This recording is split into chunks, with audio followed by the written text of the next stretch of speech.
Hey, what's up, everybody? Welcome to episode 16 of the Lido Loca podcast.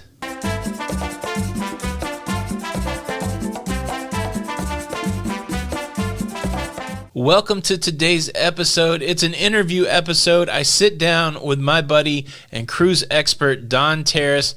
This guy's been on over 100 cruises, and we talk about the current state of cruising, and we also spend some time getting to know Don a little better. I do want to point out that there was a little bit of a technical challenge. I'm still trying to figure out this remote interview process, still trying to get better at the audio engineering, and so there's a little bit of echo in this conversation. That's all on me. Buckle up, sit back. Here is my conversation with the one and only Don Terris. Let's start off talking about what it's like to be isolated. How long have you been isolated? First of all, you are in Ottawa, right? Ottawa, Canada, Ottawa, Ontario. Yeah. How long have you been isolated? Well, when did we get back from our cruise? When did we get back? We got back the 29th of February. Is that? Yeah. We came back. I'd say the beginning of. Well, I'd say around the 5th or 6th of March is when I started self-isolating. 5th or 6th of March. What? Now, did the local authorities say you had to do that, or is that something you decided to do? No, that they hadn't said it yet. They just started about 2 weeks ago here. Okay. What's the situation like there? Are there cases in your city? Oh, yeah. Is there a lot of it, or? There's cases everywhere. We're up to 300 and some cases in Ottawa now, but for a city the size of 1 million people, that's kind of a drop in the bucket. Most of those people are at home, not in the hospital, so it hasn't been a huge hit here yet. Do you think it's because people took it upon themselves to isolate? Did you see a lot of people isolate before they were required to? Well, the big thing here is Ottawa is not a main hub, right? So it's not like Toronto, where Toronto has a much bigger outbreak, or Vancouver, because those are big metropolises and big, huge airports that come in from international flights. So we were able to say, oh, wait a minute, let's stop faster than the big cities. Right. Are there travel restrictions in place? People limited? Yeah. Yeah. Right and now, Canada's not allowing anybody from non-Canadians to from anywhere. Canada. Yeah. Not from anywhere. Not only that, I live on the Quebec border. I can literally drive for 5 minutes and hit Quebec. We are not allowed to go to Quebec right now. We can't even cross the border in our own country right now. Oh, wow. Yeah. They're stopping. So you're saying like you can't go from province to province, or is it province? No. Province? You can't go from province to province. No, the police have the bridges blocked off at the other end, and they're turning people around and sending them back over. We're not blocking Quebec, but Quebec's blocking Ontario right now. In your lifetime, have you ever experienced anything like that? No, never. Like, especially interprovincial. Right. Like Ottawa, if you haven't ever been here, Ottawa and the city of Hull, which is in Quebec, are really sisters. You're like, all of our people work there, they work here, we're connected. And to say you can't come across unless you're working here or your house is here, that's never been happening before. Wow, that's pretty wild. Yeah, I've never been in a situation where we couldn't travel from state to state, which would be a similar situation, and exactly. we're not quite there yet. Did you think it would get this bad? Like, when was the first indication that you thought that we would have these challenges, not only just from a cruising perspective, but from just a life perspective? Well, I honestly thought at the beginning that it was pretty much isolated in Asia, right? With the Diamond Princess, it was infected, but no other cruise ship anywhere other than the Diamond Princess at the time had any signs of the coronavirus on it. Or should I say, the virus on it, because it just seems like, well, if it's isolated there and they've locked down that country now, things should be okay. But everybody was just really, really slow to react. Had they shut down travel altogether at that point from China, cruise ships, airlines, everything, the spread probably would have never happened, or like very minimal, right? Yeah, I mean, and I think the interesting thing to me, and I don't want to be a huge like apologist for the cruise lines, but like the CDC for us, they've produced a list that in February and March, it was about 20 cruise ships that had issues with the virus. That's a fairly small percentage of cruise ships comparative to the overall fleet. Now, cruise ships maybe didn't handle it in the best way, but that's one thing for us. Like when people are trying to decide whether or not to go on cruises, it was very minimally impacting on the cruise lines. And so I think while it's easy to get onto the cruise lines, and they will have to answer for some things, I think there was a bigger thing at play here where the way we got it first in the United States was just Americans coming back from China, just regular travel and not being locked down, not being quarantined. I think at the end of the day, at least for me, a lot of the questions will be around how did we let people repatriate into our countries without trying to look at them and possibly say, should we quarantine you or not?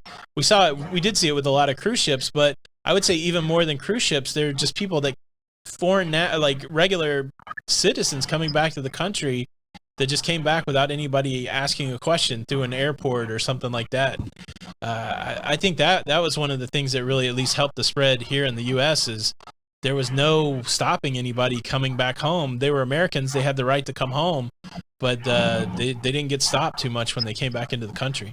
Well, the big mistakes also is, even with the cruise ships, how many cruise ships unloading of passengers were handled completely incorrectly? Right? Once we heard the Grand Princess, besides the Diamond Princess, had some stuff wrong with it, every cruise ship disembarking passengers from that point on, every passenger should have been tested, isolated, and not put in the general public. And we still let people off of cruise ships here, cruise ships there. Australia, they got 600 cases linked to the cruise ship, the Princess cruise ship, the Coral Princess. Directly linked to just letting passengers fly from the port. How did it happen? It's ridiculous. I mean, it's just speculation, but what do you think? Like, so I know that the CDC had guidelines that said if you didn't have a fever, if you weren't displaying any symptoms, you were safe to travel. And so people that met those qualifications, they were able to just get off cruise ships. They were able to just go and jump on an airplane. We've learned since then, since all this has happened, we learned before it happened multiple times that people could be asymptomatic and still transfer the virus, that people didn't have to be showing symptoms. They didn't have to have a fever. Do you think that people who made those decisions, do you think they knew that and they just didn't want the hassle of trying to hold all those people back? Do you think it was people not knowing? I'm struggling to think that people had the knowledge that just general people like us following the news have and still made those decisions. Do you think at the end of the day it's just going to be people didn't want the hassle of it and just let it happen? Or you got any speculation on that? I have a bad feeling it was ease of convenience, right? Not in my port. People are gone home. We don't have to figure out how to house these people and isolate these people. And no one wanted another Diamond Princess to happen in their city, right? Yeah. So, and if people are saying, well, these people, they didn't have any signs or anything like that.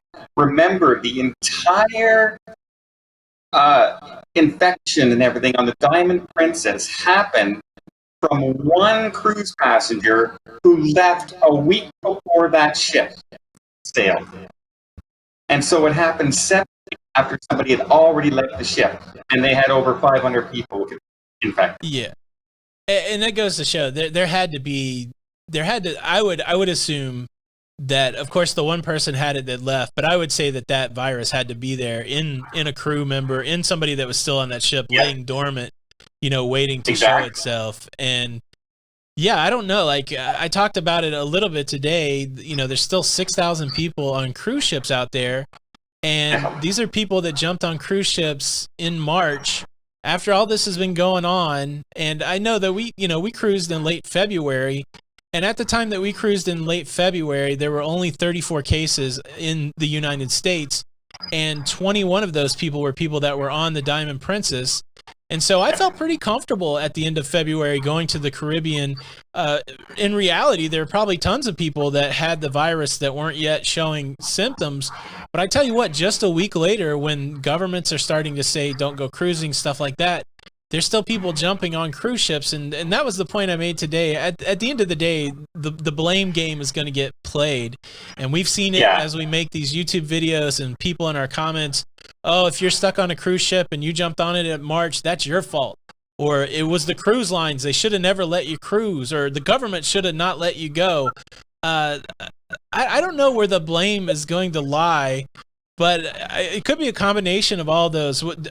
I think the people that could have pulled the biggest lever, and one of the things that bums me out, and you mentioned it earlier, is the government was slow to react. Many governments slow to react across the world. They did have the big lever that they could pull to they could have straight up closed down the cruise ports. That didn't happen. But at the same time, like, cruise lines, they had to know that they were at risk a little bit. Again, the numbers were in their favor. Only a small percentage of their cruise ships were having any issue. But it seems like somebody would have read the writing on the wall. Do you hold the people that jumped on the cruise ship after knowing all this stuff was going on? Do you hold them at fault at all? Does that hold water? People saying people should be responsible for their actions, or part of me, the compassionate side of me, wants to say people just had bad luck, you know? Well, yeah, and like it's like going on a ship and them coming down, with seasickness, like food poisoning on board. Well, it's just bad luck. It wasn't their fault, right? However, there's enough blame to go around for everybody, right? I've been accused of being part of the problem, because at the beginning I was saying, you know what, it's only in Japan, it's only on one cruise ship. Don't be nervous. I would still go on a cruise today. 2 weeks later, no way would I have gone on a cruise after, while that was happening. That's how fast things changed. And the big problem is that the minute the cruise lines were shutting down, every single cruise ship should have headed to port and unloaded. And they didn't. They stepped going for 3 and 4 more days. And every day, more and more ports started saying, well, okay, then too late. You can't come back. And that's where they kind of got into the situation now. No, I agree. I mean, the thing that happened, 100% that happened quicker than the cruise ships coming up with a solution, was the ports were easily able to go, nah, that's it. We're just not taking any more ships in. And that was an immediate thing that really caught the cruise ships off guard. So there's still people out there, but most of the people that are out there are not in trouble. I think it's just the Greg Mortimer, the only ship that has the virus on it right now. Not to say that, I don't want to say it, but hopefully the other 7 ships stay in good health. And I don't even know if they're trying to get people off the cruise ships. These are world cruise ships, like long cruises. I don't know. I need to look a little further, but it's crazy. So even the Ruby Princess in Australia has its full contingent of crew members on board. And they were just asked, who wants to get off the ship? And 75% of them said they wanted to remain on the ship. So they actually felt safer on the ship than going ashore. Yeah, absolutely. It's such an interesting time. I tell you what, I left the house yesterday for the first time in probably 3 weeks. For the first time in 21 days. I've been having food sent in. And it was different. Like the last time I went out of the house, there were a lot of people out. People weren't really practicing the social distancing. I didn't see any mask. And yesterday, it was a completely different vibe. A lot of masks everywhere, and people were definitely keeping their distance. So I think people are heeding the warning. But at least what they tell us here in the U.S., this is going to be one of the worst weeks that we've encountered as far as new cases and people passing away. So. I kind of get a kick out of whenever I hear, like, we get the same thing in Canada. It's going to be the worst week coming up. They've said that for 3 weeks in a row now. It's going to be a bad week. Guess what? Yes, it is. Until that curve starts going the other way, it's going to be bad. It's not going to get any better. Some encouraging signs here in Canada.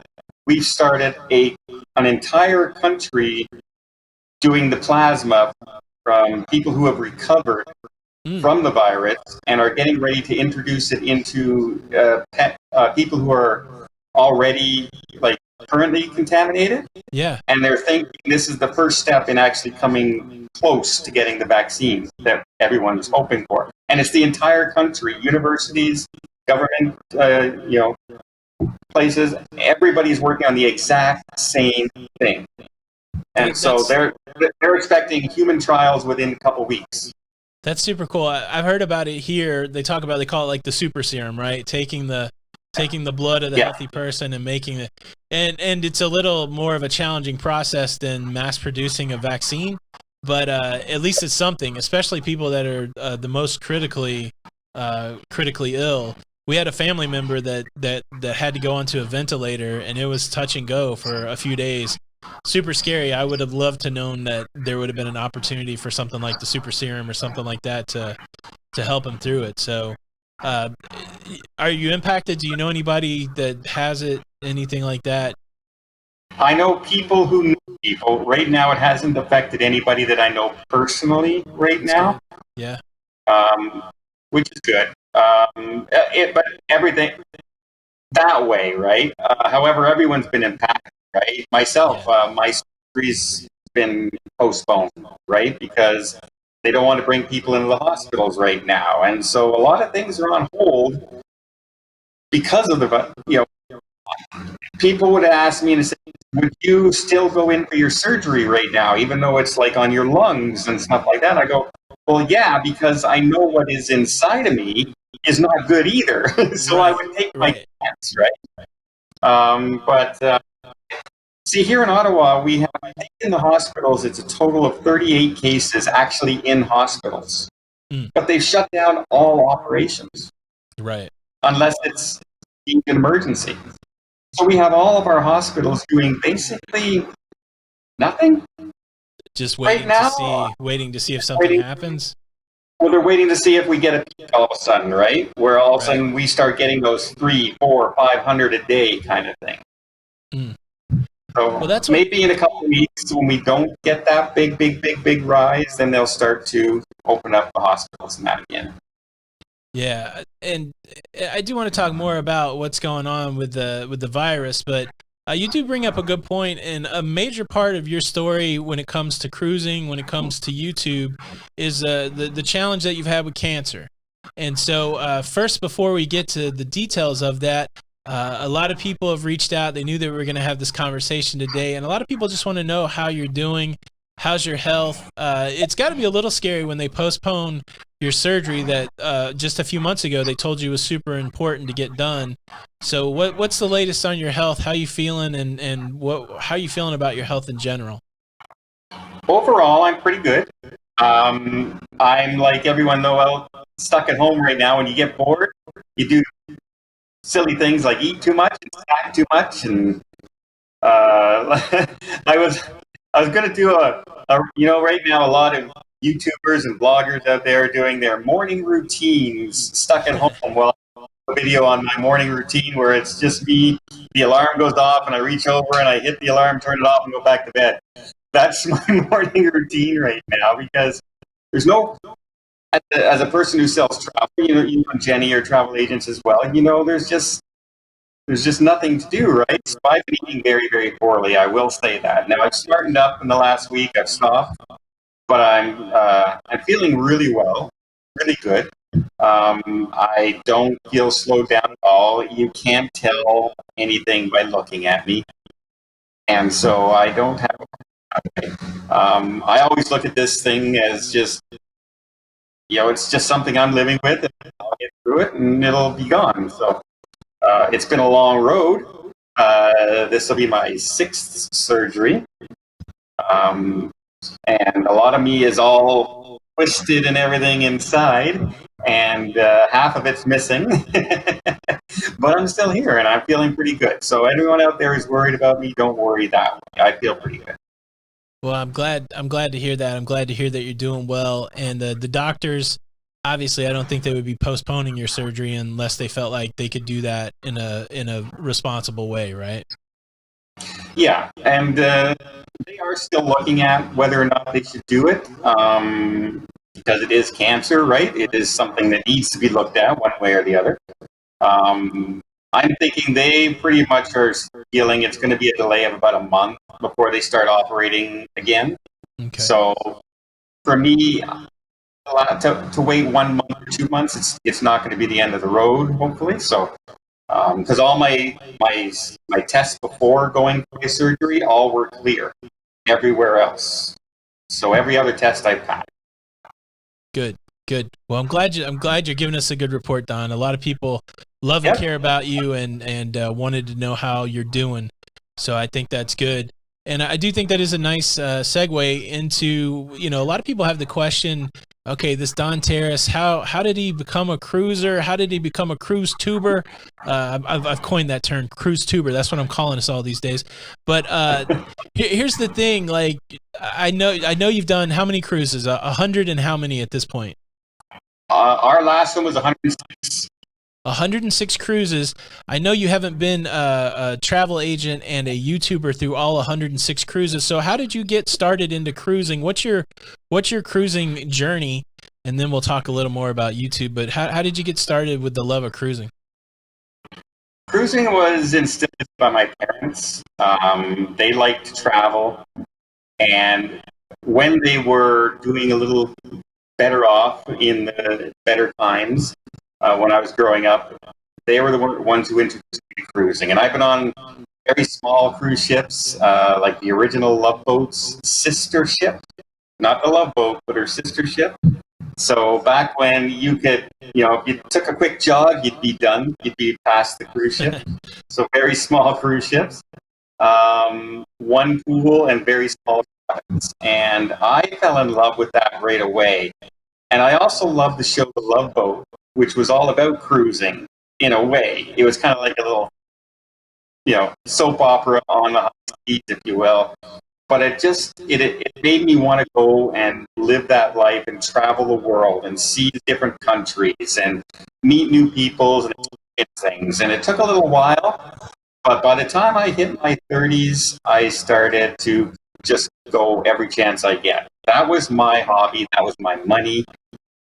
Instead of putting money aside for certain things, I would just cruise. And so, I've never stopped. And as far as YouTube is concerned, well, that all became basically because of something bad that happened, was coming down with cancer. And a lot of people don't know, but I was a manager with Frito-Lay, the chip guys, and working in the warehouse here in Ottawa. And I got sick one day, got diagnosed. And then while I was at home waiting for my first surgery, I said, what if I can't go back? Because it's a pretty physical job. And so I said, well, I know travel. Maybe I can train at home while I was sick and doing chemotherapy and taking radiation. I can study at home. So for about 2 years, I studied how to make YouTube videos, how to film, how to edit, all that stuff. And then I said, okay, let's make a YouTube video. And if you've seen my first YouTube videos, it was not very good. I actually, that should be the case. That's all I'm going to say. I think that's true for most people. When you start out with YouTube, you don't really know what you're doing. How many years ago was your first cruise? So if your parents took you when you were a kid, how long you been cruising years-wise? I'm 57. I went at 19, so 40-some years. Wow. All right. And then of the 106 cruises, at what number did you start doing YouTube? I think it was 88. All right. 88. So that's pretty cool. So I love the fact that you were able to transition something that you loved into. Look, it's an inspiring story, right? You faced adversity that none of us really would want to have to face, and made the best of it. And I've heard you tell the story too that the YouTube was really a little bit of an emotional lifesaver for you, right? Once you started getting some sort of traction with YouTube, and just even with a small audience, the amount of care that people brought forth, that's an interesting thing. I don't think we always talk about. The fact that virtual strangers, people that you don't really interact with, how they can really kind of mend your soul a little bit you kind of went through that as you went on your YouTube journey, right? It was about travel, it was about learning something new, but then it also took on a component of kind of making you feel better about the things you were going through too, right? Yeah. Oh, definitely. Like when I was ever feeling low or feeling sorry for myself or anything, usually it was just reading the comments and talking to people who would call me up or send me letters. It just kept me going through everything. And a lot of times I would just shake my head and say, what the heck am I feeling sorry for? Look at these people. They're going through this and they're looking up to me for this. So smarten up, Don. Just get over yourself. So everyone just kept me honest, and I love that. And you know as well.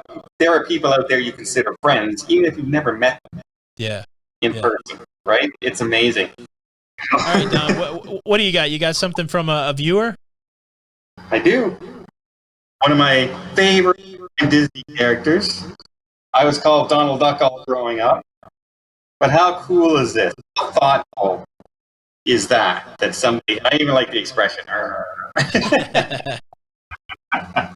That's very cool. And we do get that too. Like when people send us stuff that we don't know, that with a kind note, you know, thanks for what you do. It's uplifting. I tell you what, it's really, it's an unexpected outcome. Like when we first started making videos and trying to share information and help people, there's a whole bunch of things that happened that I didn't realize would happen. And making these virtual friends and people caring about you, it's a pretty wild thing. I'll tell you that much.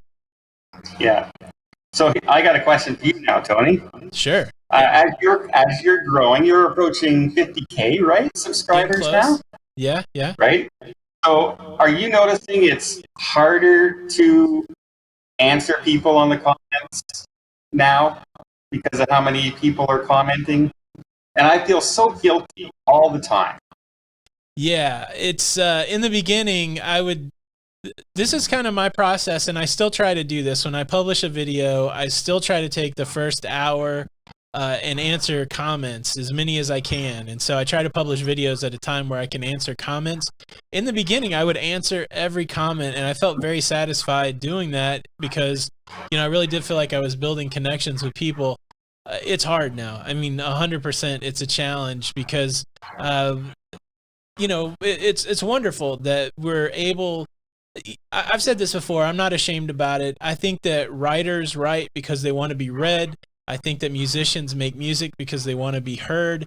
And I think that we do the things that we want to do because we want to be seen. We want people. We want to give something to people that is of value. And I think part of that exchange is enjoying the fact that people watch what we do. At least that's it for me. And so I feel such an obligation and such a connection to people that would watch the videos, that would take time to write a comment, that I would love to answer every comment. But so it's a double-edged sword. Super excited that more people are watching, but it's a little disappointing that I can't necessarily interact with all the people that interact through the comments. And I'm sure you're coming up. Have you hit 80,000 by the time we talked about this? You were very close. I hit 80,000 this morning, as a matter of fact. Congratulations. Congratulations. And so, yeah, as you've grown, I'm sure you found that same thing, that it's almost impossible to answer all the comments in a day. Well, it wouldn't be bad if I was only a YouTuber. But, you know, I have the agency I'm running. I have Angelina that I'm helping train and stuff like that. Group cruises going on. And so it takes tons of time. And the big thing is also trying to do daily content. It takes time to film, edit, research, and all that. So this little fun side gig that I started out has turned into more than an 8-hour-a-day job now. And I love every second of it. Don't get me wrong. I'm still, you know how you see YouTubers and they're complaining they got burnout and all that? I'm still loving getting up every morning and doing videos and talking about travel. I still love that. Not as much right now, because I want to talk about going on the cruises, not about why we can't go on the cruises. That's a whole interesting conversation too. Like this commitment to daily, we started close to the same time, and both of us always had this commitment independently, I feel like, to make a lot of content. I mean, for me, the philosophy is I'm going to get better the more I do something. And so I'm happy to keep doing stuff and learning stuff.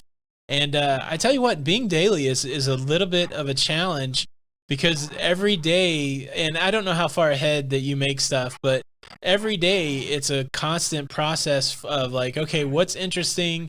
Now, how can I put my interesting spin on that? And will it be entertaining? Can I make 10 minutes? Can I make 15 minutes that people will connect to? And there's really no break from that. Like, unless you build in a break, like where you work a day ahead or work 2 days ahead, you can literally work hours upon hours, day after day. And I could see where people would get burnt out. But to me, like, I've had jobs that I've gotten burnt out on, and trying to entertain and inform and help people, I'm not hitting that burnout point. But you definitely can wear yourself out a little bit if you don't work ahead. Do you try to purposefully like take a day where you don't make a video? Do you have any big plan like that? Or look, I'm just holding on by the seat of my pants, Don. I know I talked to you about, my window is like from 1 to 3 o'clock, and I know I've talked to you at 2 o'clock before going, I don't think I'm gonna get a video up. And fortunately, you're always there to encourage me to get that video up. But how about you? Do you have a better plan than me for getting a little break in the middle of your work, or how do you approach the work?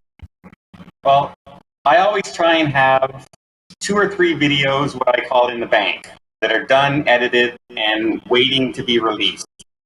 So if there's a slow news story, or there's a news story that I have to cover and I have to do a lot of research on, or something's happening with the travel agency, then I have those videos I can just put up. And that does put a lot of less stress on myself to do it.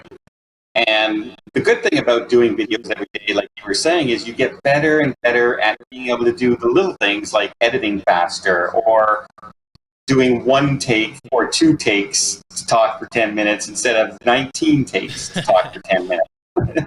So the better you get at that, like I can wake up in the morning at 7 o'clock, and then the first thing I do is I check ship news every day.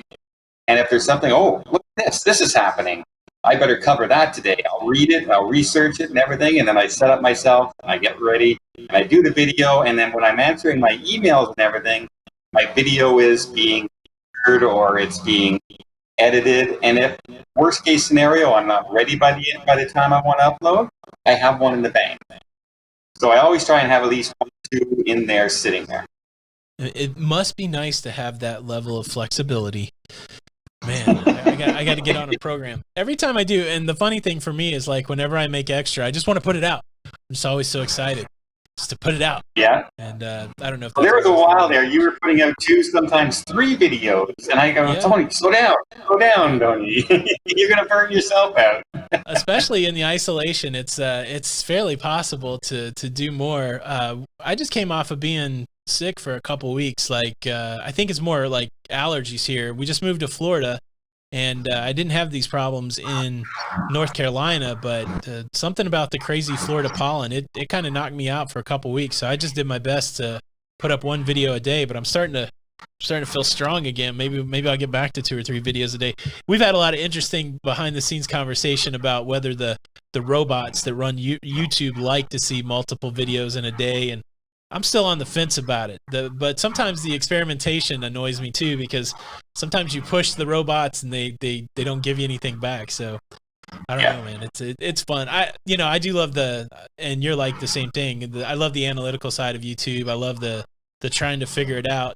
YouTube is multifaceted. Like you said, you're not just the guy on the camera. You're not just the person in the editing bay on the software. You're also the person that's trying to figure out how to do graphic design and how to, do social media marketing. You're also the person that's trying to, deal with trolls and deal with people that aren't trolls. And it's a lot. And again, it's one of the coolest things I've ever done in my life. So it's kind of, I can't complain about it. I don't have a bad word to say about it. So it's pretty interesting. Let's talk a little bit about cruising, even though we're not cruising at this point. I would say, just observing you're a man who likes to go on the newest cruise ships. At this point in your cruising journey, you've been on 106 cruises. Part of your job is to know about new cruise ships, but also know about old cruise ships.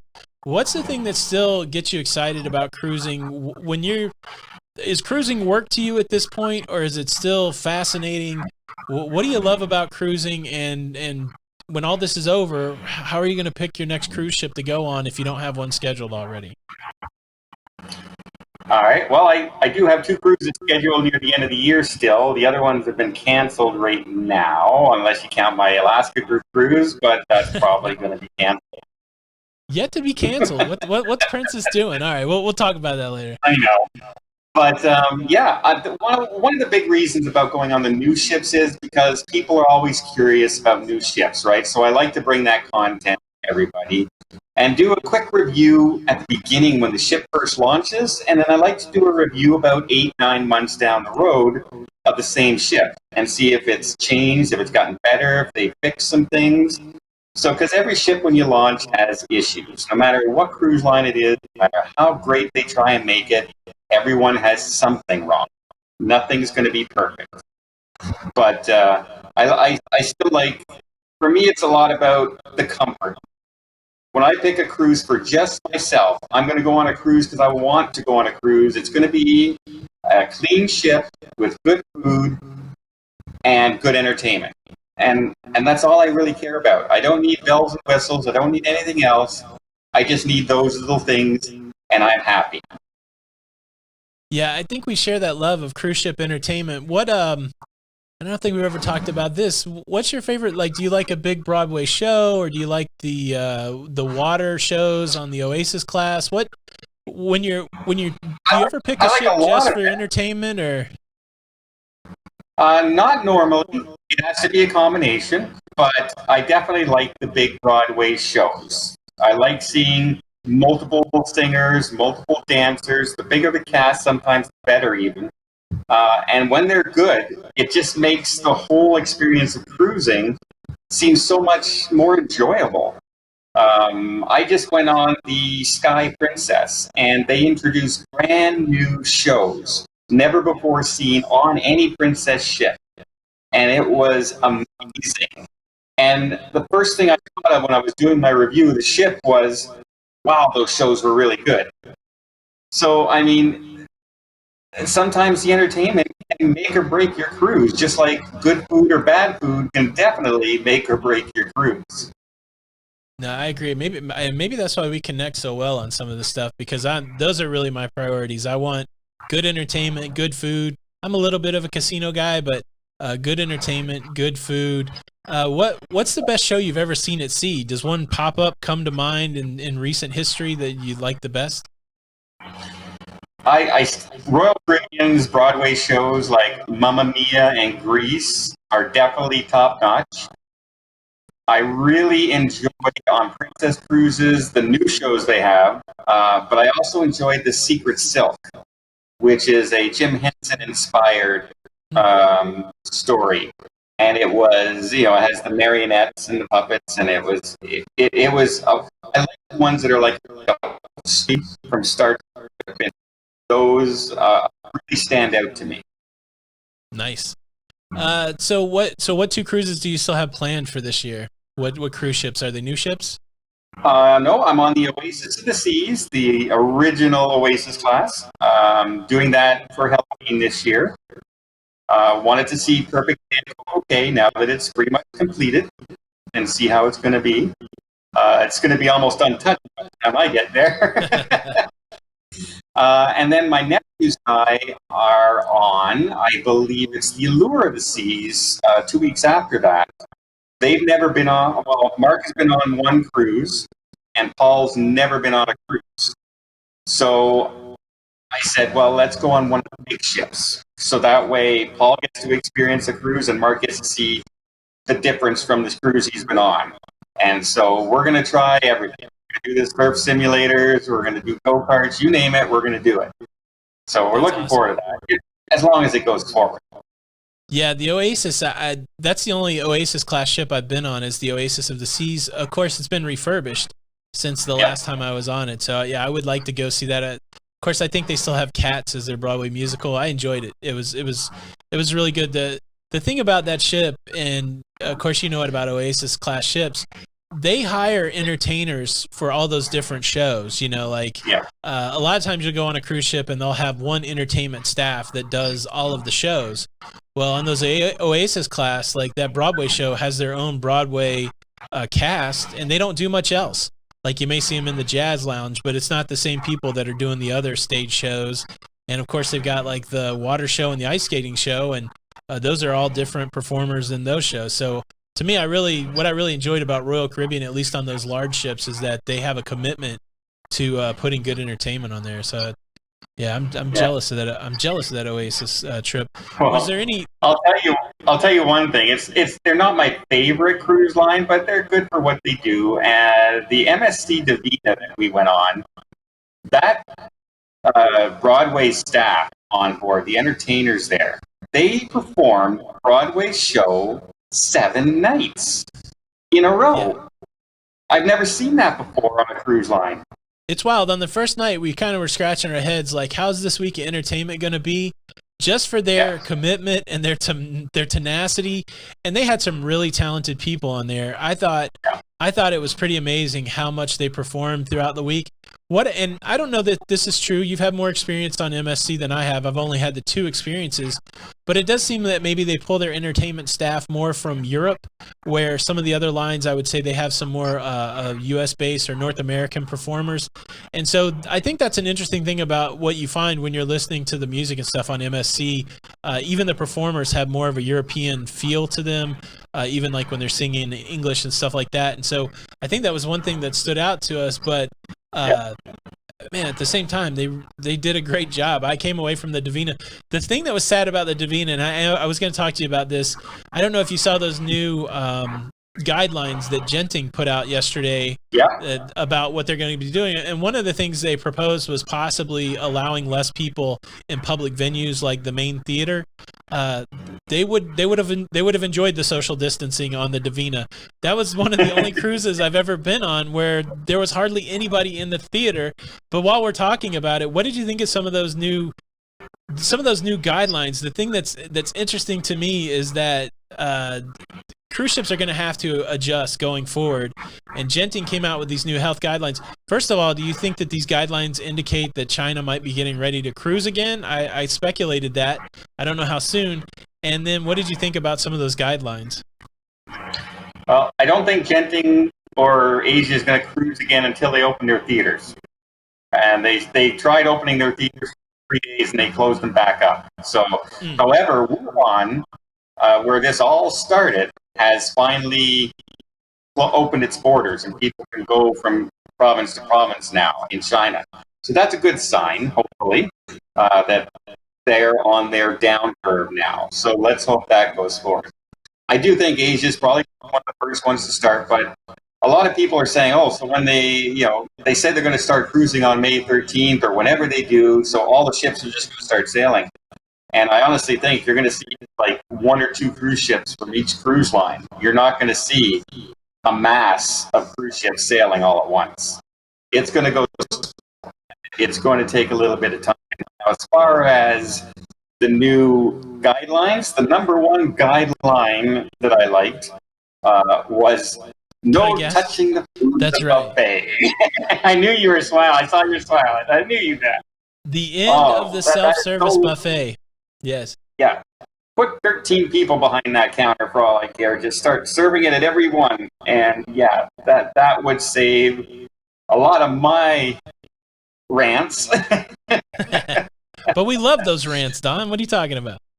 I don't rant a lot. Well, I've been ranting a lot lately, but it's not about people doing just dumb things. It's about, it's frustrating to me when, the cruise line is getting such a bad rap, but it's because of what happens by, bad decisions. It's not because of the cruise. It's bad decisions when they're getting off cruises and stuff like that. It gets very, very frustrating. Like you reported the other day the new guidelines from the CDC about cruises letting passengers off, but they had to stop halfway through disembarking a cruise ship because they were just sending them to Atlanta and saying, here, get on whatever flight you want. That makes no sense. How is that still happening? No, we're getting back on the coronavirus. I don't want to do that. Not yet. Let's stay more far. Yeah, the whole thing about just getting off a chartered plane and then being able to walk into the airport there in Atlanta, and yeah, we don't have to spend a lot of time on it, but crazy talk. Like, it is. Before, I was advocating. I was advocating for those people to get off the Zondam and to get off the Westerdam. But I was advocating that they would take those people and hold them somewhere until they made sure they were okay. And again, we talked about it earlier. They just used those safe to travel guidelines, which was no symptoms, no fever. And we know those are garbage guidelines. And they did that. And then the next day they finally came out with the guidance that they should have come out with 3 weeks ago, a month ago, saying, if you come off, you just can't go anywhere until we know for sure that you're okay. Or the cruise line has to drive you home personally. That's outrageous, right? Like, it's essential for the moment, but a lot of people are like, well, are they going to keep doing that? There's no way that cruising will start out with those guidelines in place. There's no way that would happen, because could you imagine if the cruise line was on the hook to drive every one of us home from Miami or something like that? Yeah. Well, not only that, not just cruise ships. You'd have to say bus tours. You'd have to say airlines. Would all have to do the exact same thing. And yeah, it's not. No, but things like, and there is some people out there complaining, like there's talking now about they're going to check your temperature on the way in, right? That's going to be one of the new guidelines. If that's an ongoing one forever, I doubt it. But for a while until things calm down. But people are going, well, you know what? That's kind of against our freedom of rights. And I'm going, they're checking your temperature. Well, what if a little girl, your child has the flu and has a temperature? Does that mean the whole family can't go on a cruise? I'm going, you're being ridiculous now. You're being ridiculous. Yeah, so I did ask the question, like if you had to get a doctor's note that said you're fit to cruise every time you went on a cruise, would you do that so that you could keep cruising? There's a lot of debate. What does fit to cruise mean? I think the cruise lines, so they're doing it. They're in the genting policy for people that are 70 years or older. You have to have a fit to cruise letter from your physician. To me, it sounds like the cruise line's pushing the definition of what fit to cruise is onto the physician. So I don't think they want to have to say what fit to cruise is. But pre-existing conditions, like do you have any concern, like going through your cancer treatment and stuff like that? Do you think you would have trouble getting a fit to cruise letter? Does anything like that worry you going forward, or like because right before they shut it down, they were saying people with pre-existing stuff, we don't want you to cruise. If they keep that going forward, do you see any challenges with that, at least like from your perspective? Well, I honestly don't think the cruise lines will keep that going unless they're forced to, because there's too many people 60 and above that travel. And you could say, are you unfit to cruise if you're on heart medication? Are you unfit to cruise if you have diabetes? Are you unfit to cruise if you have high blood pressure? There's just so many things that would fall under that there's really no way that the cruise lines could continue that. They've only implemented that right now during this situation. Yeah, I think so too. Like, this is my perspective. I don't think the cruise lines, they don't want to create barriers to entry, right? Their goal is to have a product that the most people possible can buy. And so I think they're going to only do, unfortunately, I think they're only going to do what they're required to do. But that's not to say I don't think they care about the health and wellness of passengers, because I do believe that, because for their business to be viable, they've got to be able to present a product that is safe. And so I do believe that. The thing that I've been pondering is, with the virus, I wonder if, I think this would be a good idea. I really do. If they had that 15-minute swab test where you could swab inside your mouth, and in 15 minutes, whether you're symptomatic or asymptomatic, it will tell you whether you have the virus. I wouldn't be opposed to them doing that. Now, that would probably be expensive and time consuming at the embarkation point, but I think they're going to have to do something that extreme before cruising starts up back. Unless there's a vaccine. This is a question I've been hearing a lot. I'm sure you've been getting it a lot. Should cruising start before there is a vaccine? What do you think about that? Well, it's going to be the same thing. Should people go back to work before there's a vaccine? Should we, do a lot of things? At some point, we're going to have to take a chance. It's unfortunate to say. Should we still social distance? Well, yes, absolutely. Try and keep your distance and everything. But we cannot shut down the world for a year. everyone needs to eat. Everyone needs to make food and do their job and make money and pay their rent. There's no way the government's going to say you don't have to pay your rent for a year. You know what I mean? And I don't disagree, but I'll push back on it. One thing you don't have to do that's not essential is you don't have to get on a cruise ship. So in a situation where it's something non-essential like that, do you think that they'll say, look, it's got to be something more protective than just people going to work? Yeah, well, I think the way it's going to work out is people are going to start. They've already got the big list of essential services and non-essential, and they're going to start shortening that list of people who have to stay home, and see if they survive this. And then eventually that'll be gone. Then you're going to see movie theaters open to partial crowds, like 25% maximum capacity. You're going to start seeing football games going on, but nobody in the stands right now. And things like this will start well before anyone is set foot on a cruise ship or head to Mexico for a Airbnb, an all-inclusive resort hotel, or even go back to Disney World. How sad is that? Yeah, no, I agree. I think there's a lot of all the cruise lines, at least the major cruise lines, they're coming back on board at the end of April or the second week in May. And sure they are. Wink, wink, wink, wink. I feel like there's so many things that have to happen before that. Again, you don't want to be in a situation where the ports that in the itinerary aren't accepting you, right? You and I are scheduled for a wonderful Alaskan cruise from Vancouver to Alaska in June, and the port that I'm supposed to leave out of, they're not letting me leave out of there, and so I don't even know if I could get into Canada in June at this point. And so it's really interesting. Canada's got to, for me to do my Alaskan cruise, Canada's got to say it's okay that I come to Canada. They got to say it's okay for cruise ships to be in Vancouver. I would be surprised if that happens very quickly. And I don't know, like I'm concerned, I've been thinking maybe September, October, but if other things like ports don't start opening up and like you said, like theaters and Disneyland and stuff like that, I'm not saying cruising's done for the year, but I think the getting it going again is going to be a lot slower than the shutting it down part was. Yeah. Well, I was actually just working on a video right now because somebody asked me, out of all the cruises, which ones do you think are going to survive? So I've been studying how much liquidity a lot of the cruise lines have and how much preparedness they have. For instance, Carnival has enough money to survive for 12 to 14 months with zero income coming in. So it will take over a year for them to fail. So that's a pretty safe bet that hopefully by then we're starting again. And that's zero money coming in. People are still calling me to book cruises. They're just booking them for next year. So people are still loving cruising. They still want to cruise. And you know what? I can't wait to get back on a ship. I'm not going to go while this is going on, right? But I can't wait to be able to get on a ship again.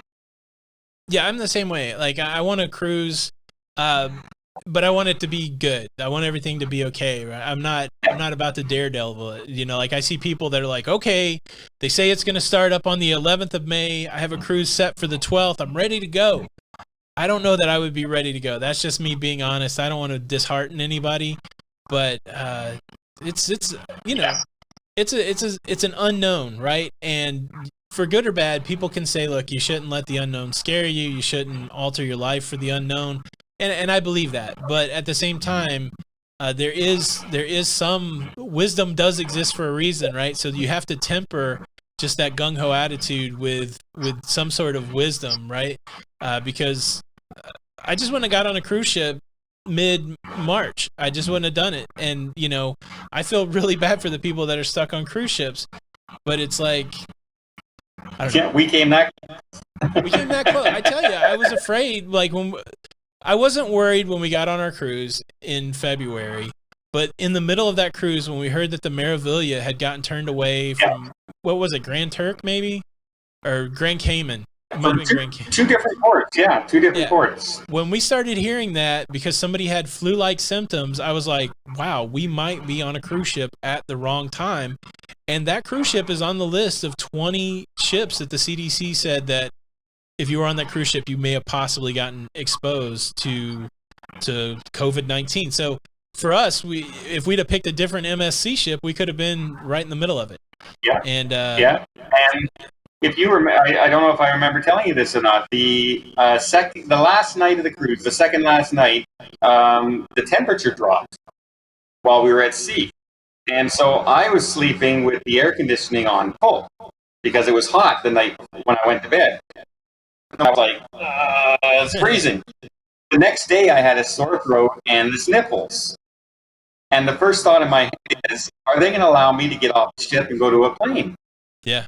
And fly back because I have the sniffles. And I knew it could not have been anything other than the sniffles. I knew exactly what caused it. So, but yeah, that's a concern that I did have.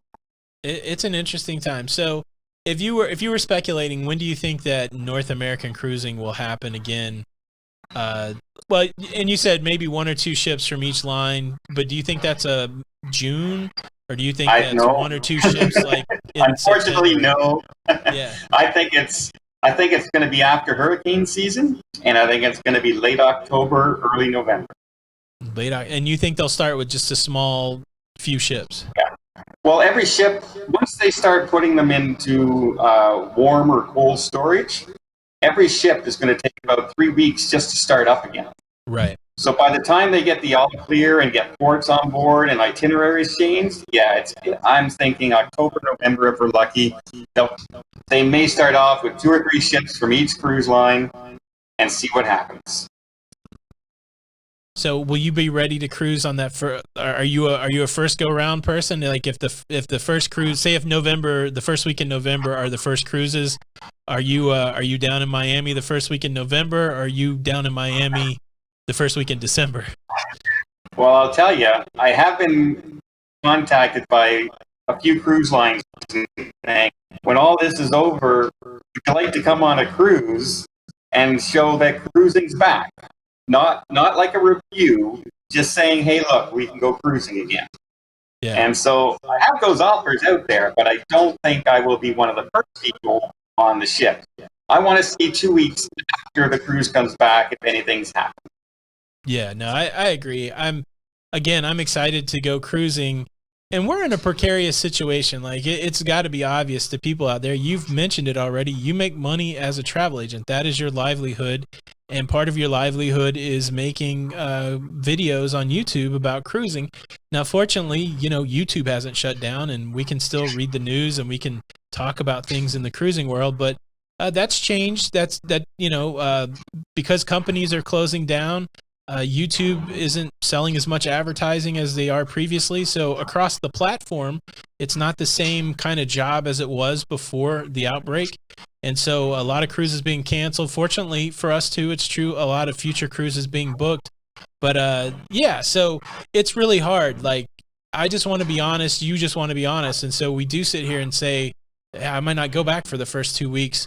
But man, at the end of the day, we just want it to be okay, because this is not only something we love, but it's our livelihood, Yeah, and you know what? If I wasn't doing the channel or anything, I would still want to be on a cruise ship. It's something that I love doing. So it's just like Disney World. I love going to Disney World. I'm still a big kid at heart. Get the opportunity. Now here's a question I'd like to compare with you. When this all starts up, given no exceptions, you could go anywhere. Name your 3 destination cruises that you'd like to take. 3 places that I would like to take if I could cruise anywhere. Yeah. Like if money wasn't an object. Money's not as far as destination is concerned. I still hold to. So I've enjoyed the Caribbean, but that's all I've ever done. So for me, I would like to go to Europe. I would like to go and do something out of Southampton. I would like to do something out of Barcelona, just to see those as 2 embarkation point cities. And then I would love to go to the Mediterranean. To me, I want to see something older than what we have in North America. I mean, most everything in the States 250 years old. So I would like to go see something ancient. And so I would love to go there. I would like to go to Australia. And again, you're telling me that I'm not going to be bored in Alaska. I feel like I have to go to Alaska, but it's not like number one on my bucket list. I think I would enjoy Europe more than I would enjoy Alaska, but I'd love to go to Europe, and I would love to go to Australia, and yeah, I would like to go to Alaska also, maybe Hawaii, something like that. But yeah, if my first trip could be a transatlantic from Florida to Southampton, and then pick up another cruise from Southampton into the Med that ended in Barcelona or something, that would probably be a pretty cool month. But I don't know. What about you? Where do you want to go first of all? You ready to go to Antarctica? Is that what you're going to say? Where do you want to go first when you Antarctica again? Oh, definitely Antarctica is on my head up in that direction. They're much smaller ships up there, but like I'm a big nature person. Any place I can get up there with the penguins and all that stuff, I would have a ball. I was also looking at the complete opposite, which would be the cruise sailing out of the west coast, going to Hawaii, then up into Fiji and Bora Bora. That'd be nice. And that would be a great cruise. I would like to finish, like, if I can get one going from the west coast and ending up in either Australia, New Zealand, or even back to Japan, because I love Japan when I was there. I would go back in a heartbeat. And if we're talking the Med in that, I want to get back to Greece. It's been a while now, and I want to see the coastline of Greece and that again. I enjoyed, that adventure that we took to China just a few months early on time. Yeah. That was a great adventure. Now, I wasn't super thrilled with some of the excursions that we got when we were in Japan, but I tell you, Japan would be a fun place. Yeah, Japan would be, for me, like when I think about Japan, I think Japan would be a fun place for a cruise to end and then spend a week there and then pick another cruise, maybe going back somewhere. Because I think being immersed in that culture for about a week would be a pretty cool time. I don't know that you could get the sense of it in a week. We struggled to get the sense of it with our excursions. But I would love to do that. I would love to maybe go, I don't know, can you cruise from Australia to Japan? I know they go up to the Philippines and stuff like that. That'd be interesting. Fly to Australia up to Japan, spend a week in Japan, back to Australia. Man, we could be traveling all the time. So is that the plan once it opens up again? Are you going to be on a ship for 60 days or something?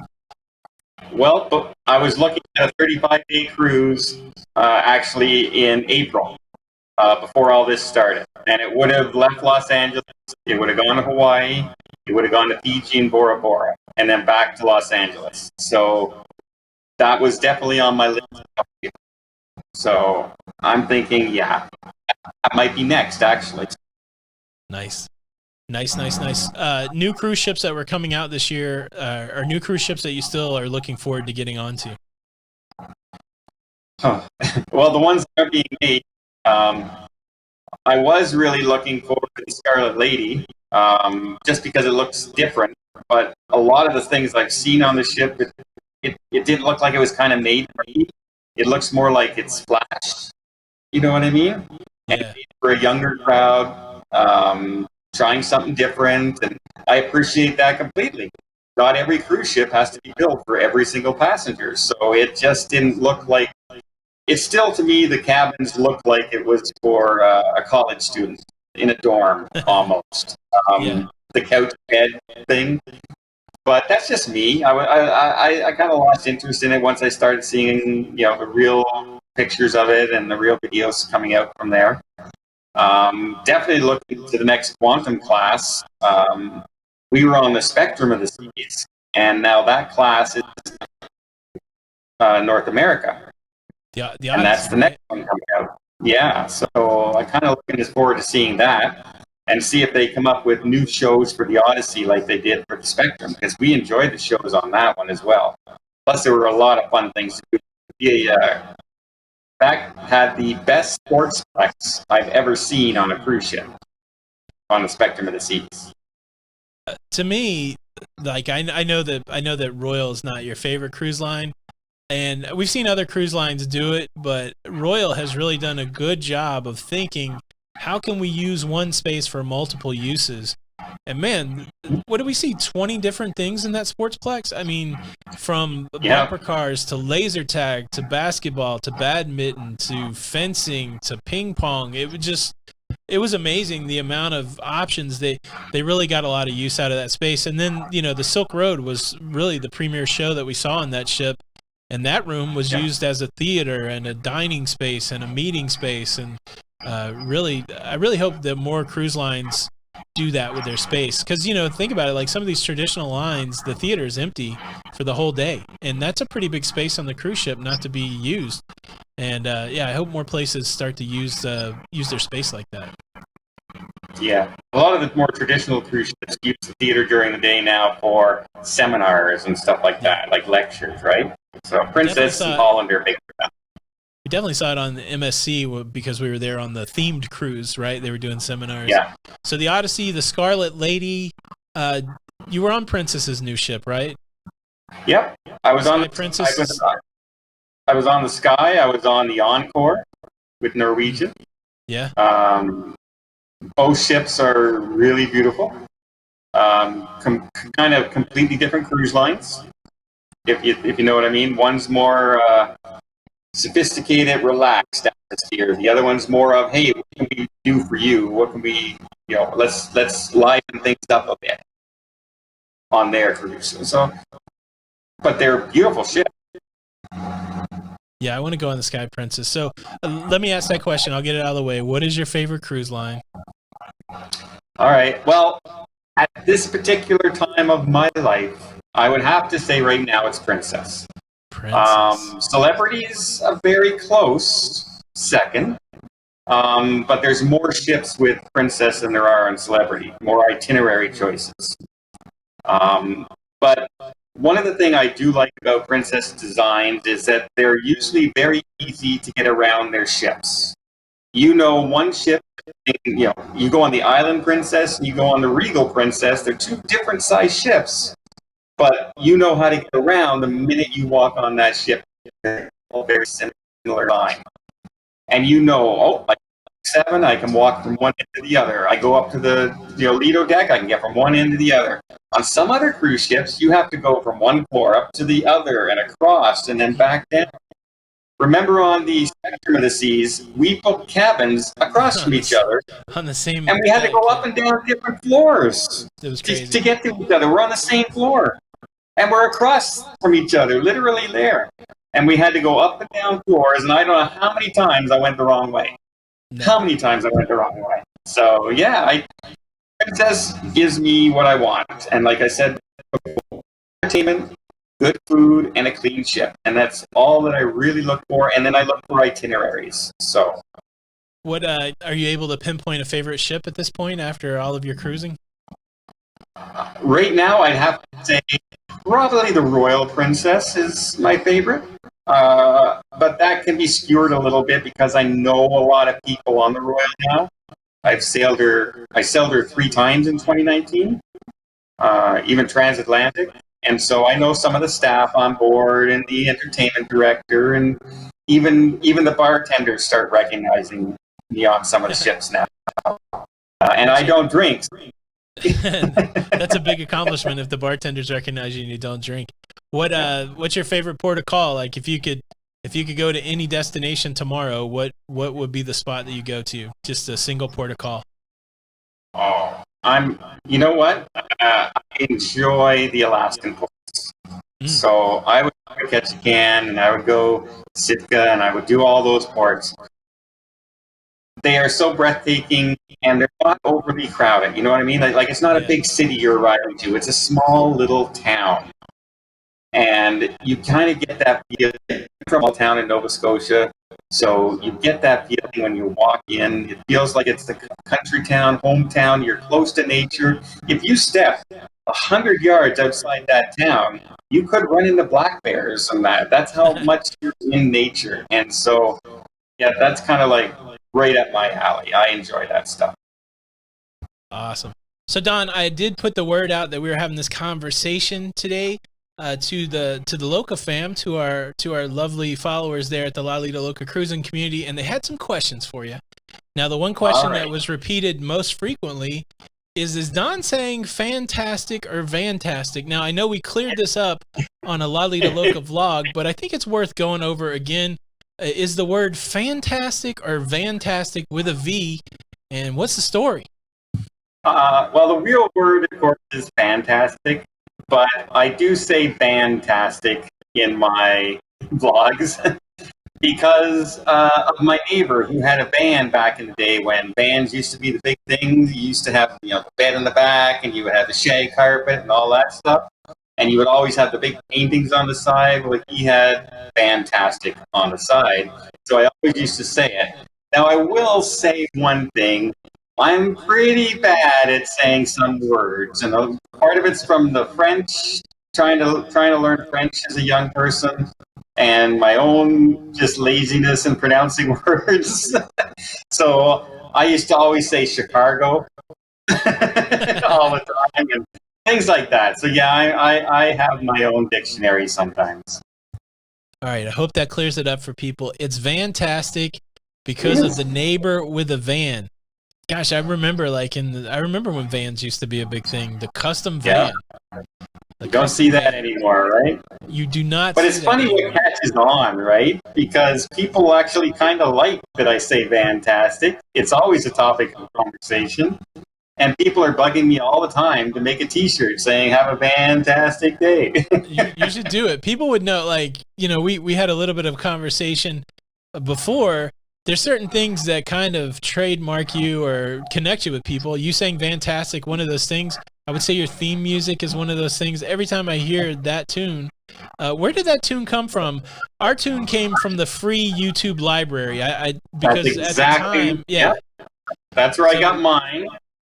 Because you had no choice back when we started. So that was it. Yeah, I hate to let that secret out, but if you have enough gumption and enough ambition, you can go find the Lido Loca theme music and put it all over your video.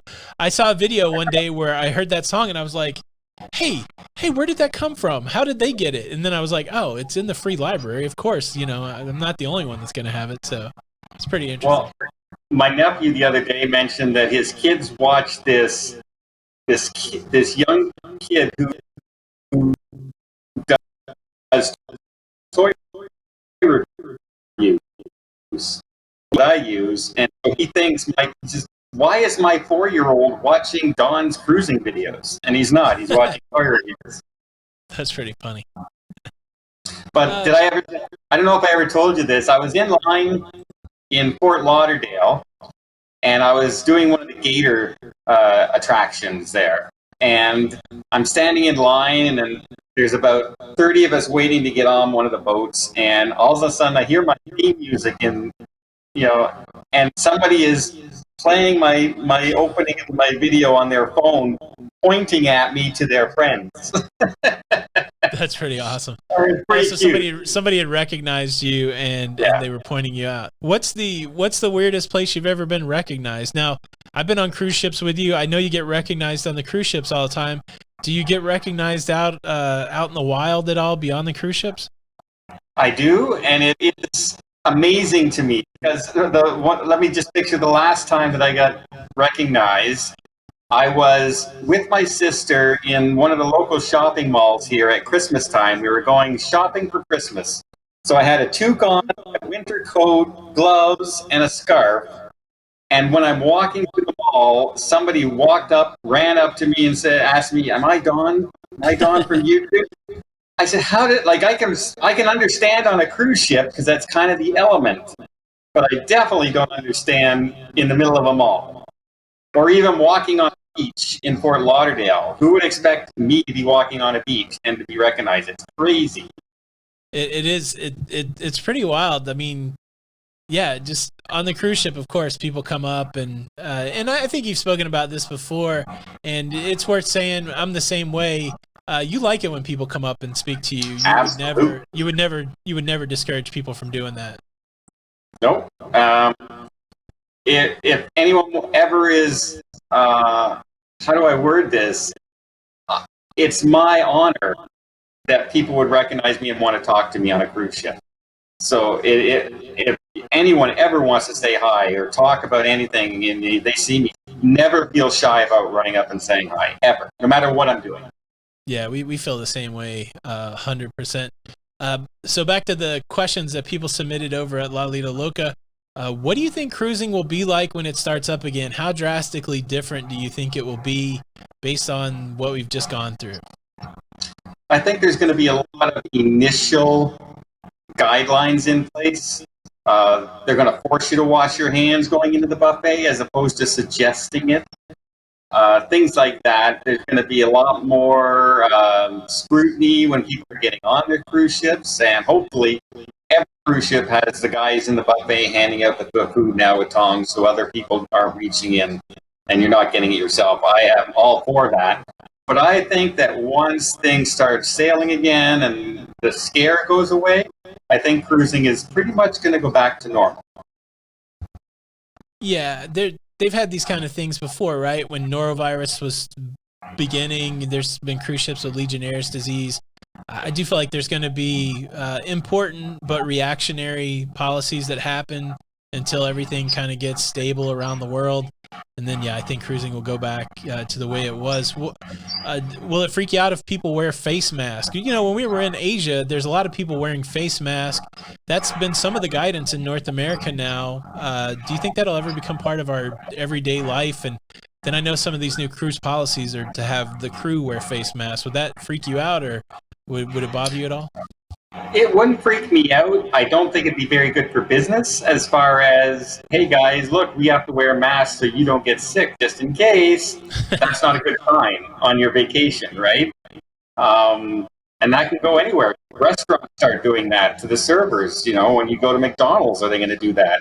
So it becomes a point where you have to look and you have to say, okay, what is legitimately a good policy? Like people not handling food anymore, people using, having servers with tongs and everything, limiting the contact. Good idea. Every single person wearing full protective hazmat suits, not a good idea. That would be a little unsettling. No, yeah. I'm excited. I do, since, and I blame you 100%, since you started pointing out everybody's poor habits in the buffet. I'm excited about the potential of a no more self-service buffet. And one of the reasons I love the main dining room is because somebody else is bringing me my food. So, I don't know. I'm sure there'll be pushback against it. I'm sure there's still people that want to get their own food, but I don't, and I know, I think it's Holland America that's already, or there's some cruise line that already is, they serve you at the buffet, which I'm ready to try that for a while, I think. As long as they bring enough people to do the serving, because if they only have one person and there's 10 food items, you're going to get backlogged, especially like at a hamburger place or a hot dog place. Now, make sure you have enough staff. I feel like I can ask you this question because we're somewhat friends, but there is some lady on the group wants to know, do you have a love interest? Well, I kind of like Tom Cruise. Wow, you take the cruising to the next level. Do I have a personal love interest? No. A lot of people do know that I had somebody really close to me about 5 years ago pass away. And since then, I have a lot of friends. I do go out here and there, the odd time and that, but I don't have anybody that I would say is quote unquote a girlfriend right now. I am about as single as So that's right, folks. Don is single as it comes. Contact me. I can give you all of his pertinent information. No, I'm just kidding. Just kidding. Well, the best is in comments. I see sometimes in comments I've read, does anyone know if Don's single? Just asking for a friend. That's right. Look, I've been watching way too much reality TV during the isolation, and I've been watching UK dating shows, and there's a phrase that they use. I don't know if they use it in Canada, but it's called shoot your shot. And so, if you want to, know if a girl likes you or something, just shoot your shot. Just ask her. So that's what I'm saying. If you want to know if Don's interested, just jump down in the comments or slide into his DMs on Instagram. That's what the kids do. They slide into the DMs. Slide into the DMs and shoot your shot. Just see if Don's interested. That would be my advice. So Don, we touched on it a little bit earlier, and they're asking the question: do you think it didn't sound like you thought that Carnival would go bankrupt because they had a good pile of cash for the next year or so, but we didn't mention any other cruise lines. Do you see any of the cruise lines going bankrupt in the near future? See, I don't necessarily know if they're going to go bankrupt, but Like there are some smaller cruise lines out there, or even say cruise lines. Like if you look at Carnival, they own 11 cruise lines. Well, if they get into any kind of trouble, they may look at, okay, we may have to dump one of those cruise lines to cut expenses.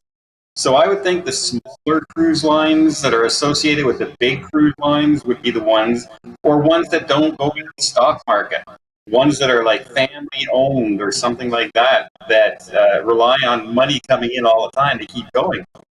Yeah, you can have $1 billion in your bank account, but if you're funding $200 million a month for each ship, well, eventually that $1 billion goes real fast. So those would be the ones. I think Norwegian, Carnival, Royal Caribbean, they're all safe. Princess, they're not. Carnival's not going to get rid of Princess. It's their luxury line. Celebrity's not going to be gotten rid of by Royal Caribbean. It's their luxury line, right? Right. So it's the smaller fourth and fifth line cruise lines that may being sold off somewhere. I don't think they're going to disappear.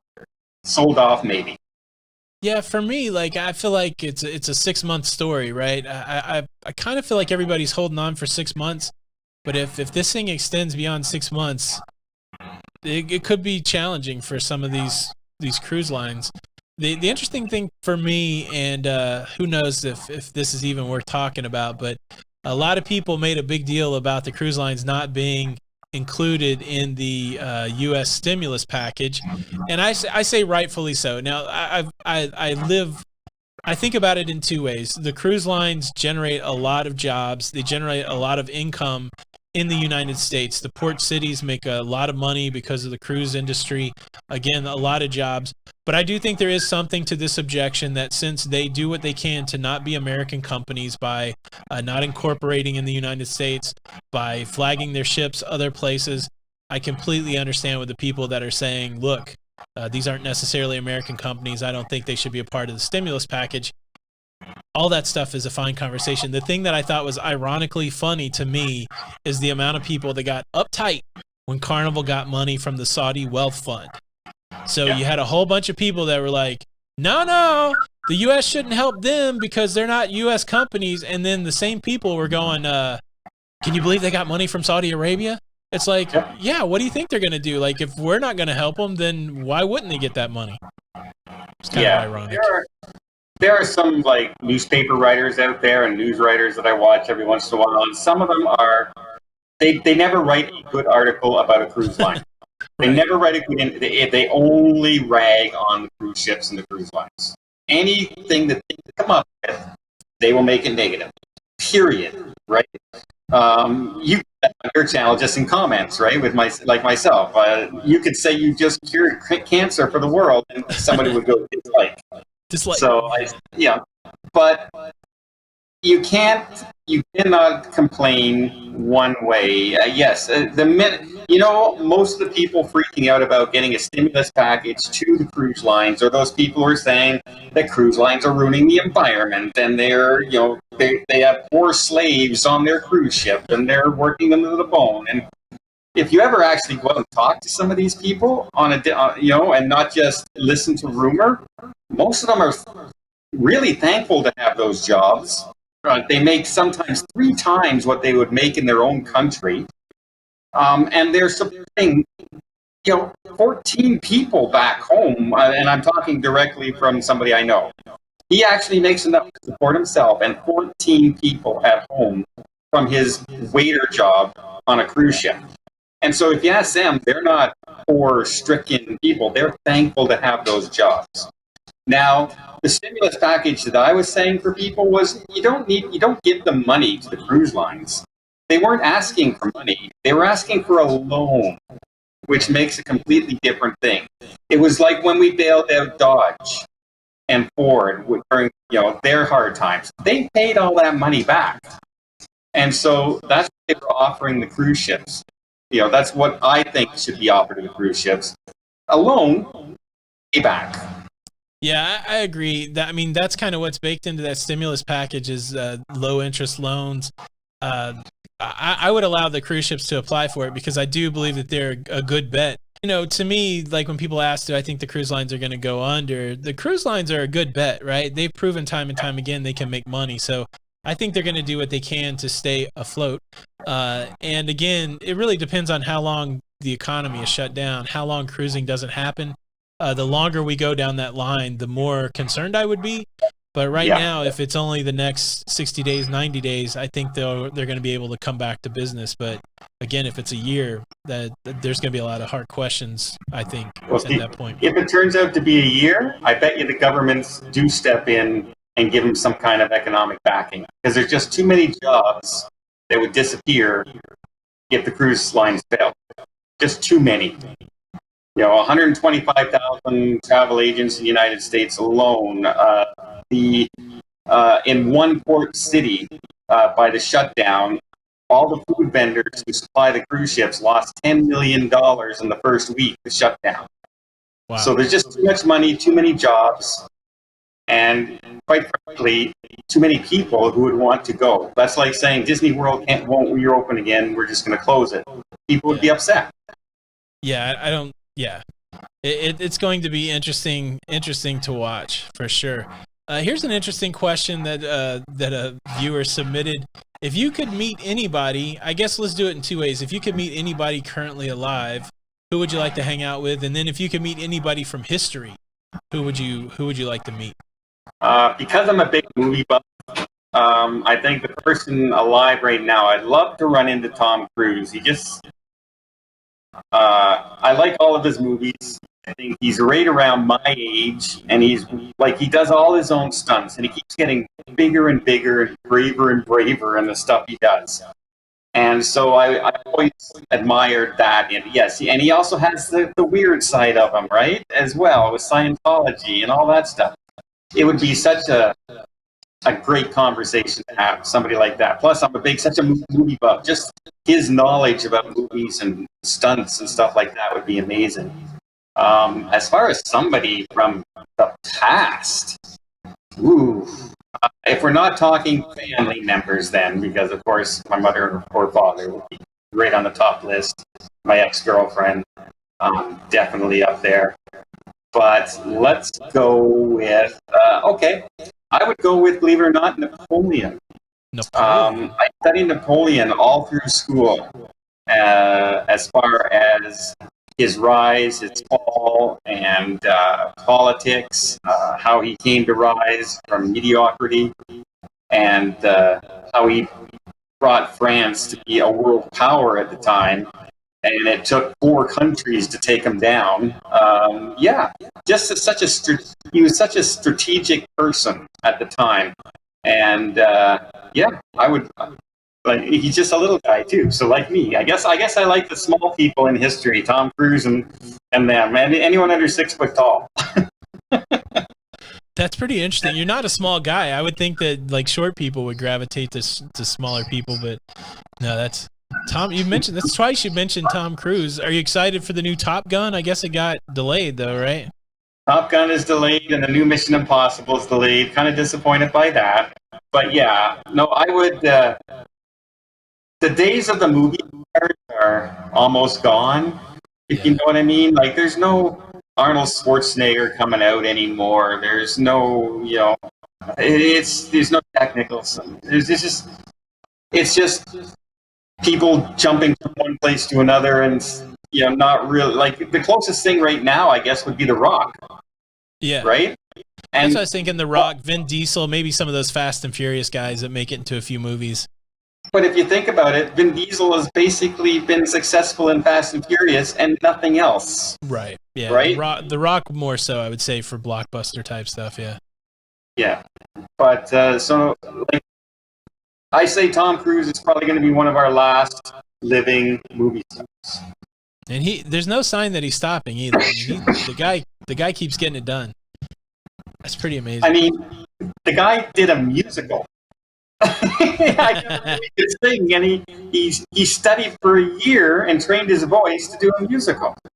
That's crazy to me. He puts that much effort into all of his work, and that's what impressed. And you know what? As much as people say he's crazy about the Scientology stuff and all this stuff, nobody who's ever worked with him has ever had a bad thing to say about him on set. That's pretty amazing. That's pretty amazing for actors in Hollywood today, for sure. So as a movie buff, what's your favorite movie? And I guess, what's your favorite all-time movie?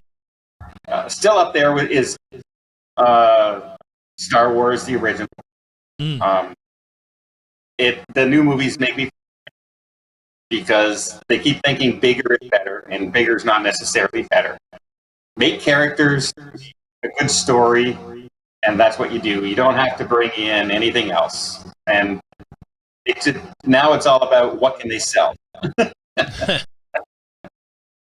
That's true. Merchandising. At the end of the day, as a Disney and a Star Wars fan, do you feel that Disney buying Lucasfilms, buying Marvel, snatching up Pixar, those kind of things, do you think that that's a good thing or a bad thing?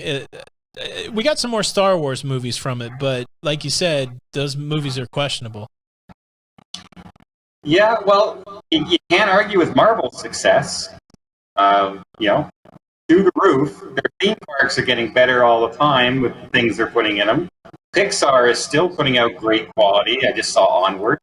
The only real failure out there, and failure is a subjective word, because the movies they put out still made $1 billion.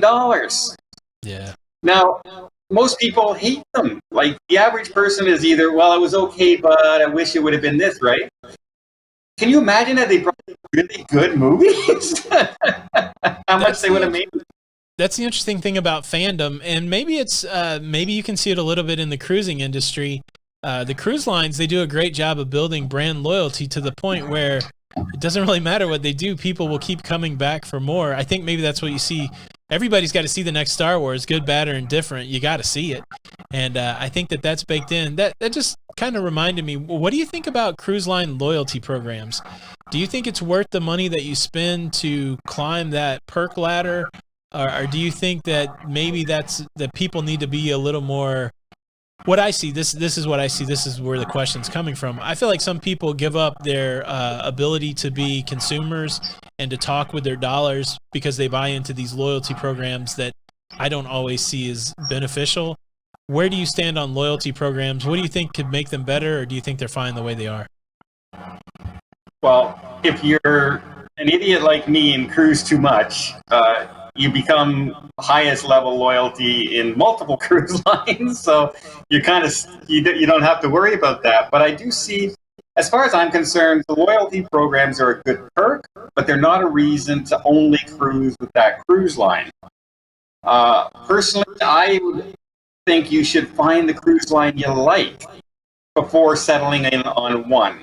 I know some people who will start on Royal Caribbean and say, okay, well, I've already earned points with Royal Caribbean. I guess I got to go on another Royal Caribbean and not try Celebrity, not try Princess or MSC, and they get stuck in there and they might be missing the ship that might be just right for them. So choose your cruise line, go on a few of them, and then decide which one you like before you decide this is going to be my loyalty program from now on.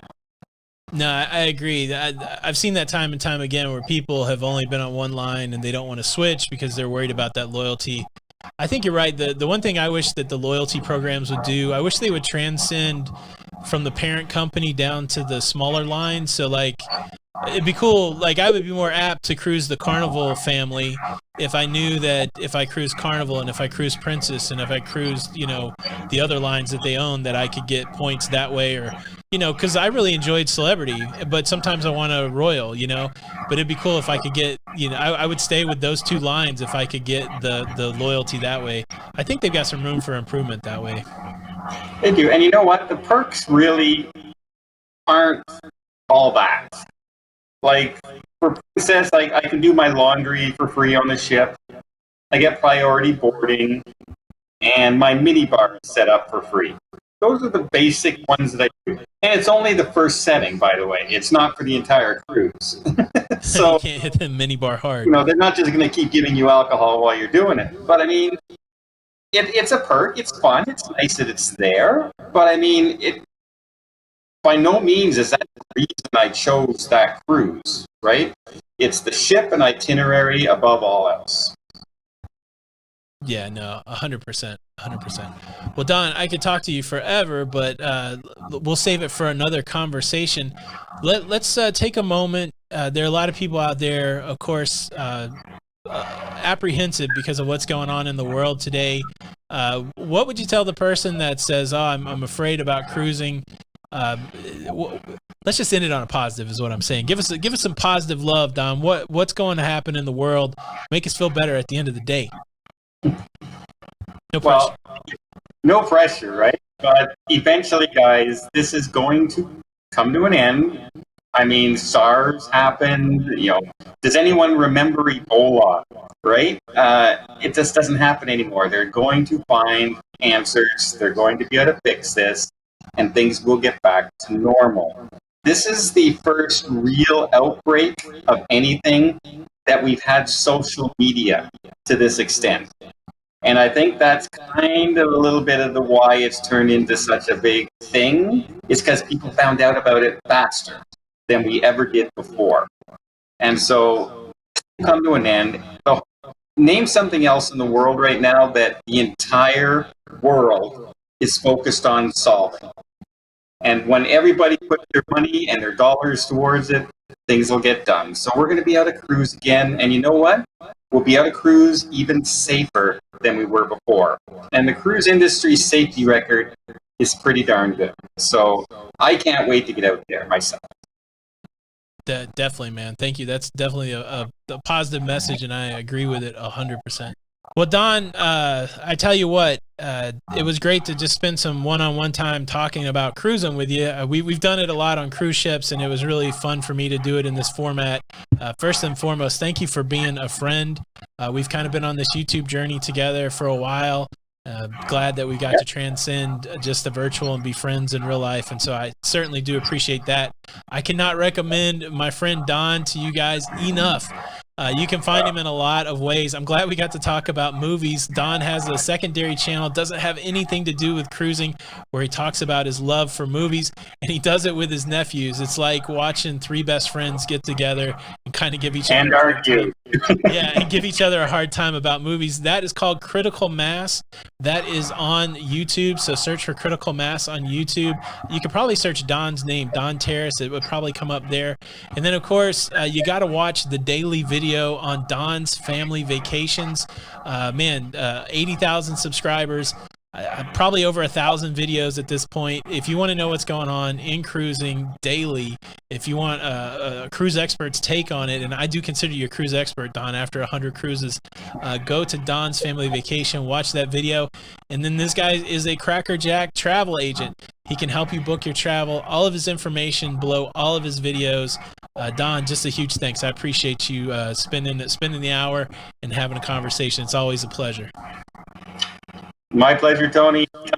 That. And one quick thing I just wanted to say there as we're leaving, a lot of people will probably ask you and ask me, they say, how come you always have Tony on your blogs? And that is because, well, that's because we are really friends. That's right. We're just not collaborating. We actually are friends. So yeah. Absolutely. Yeah, that was one question I forgot to ask, and it was Jenny's question. I better sneak this in before I get in trouble.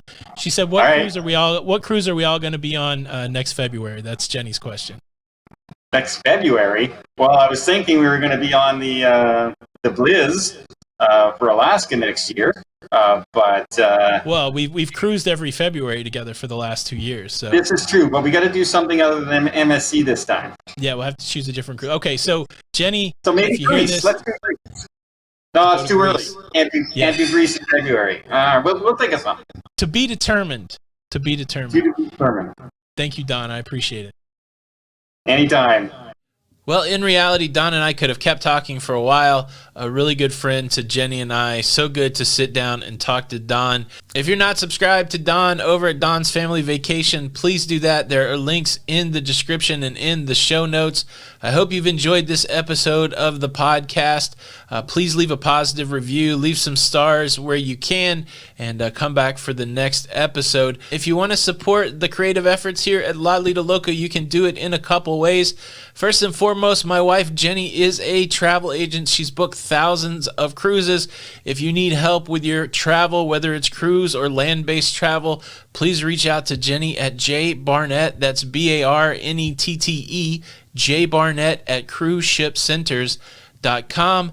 And another way that you can help support the creativity is over on Patreon. For just a low $5 a month, you can get some extra content and you can help keep the podcast going. You can find all the information out over there on Patreon, www.patreon.com/La Lido Loca. Thanks again for stopping by. This is Tony with the La Lido Loca podcast. And until the next time, we'll see you on the Lido. Bye.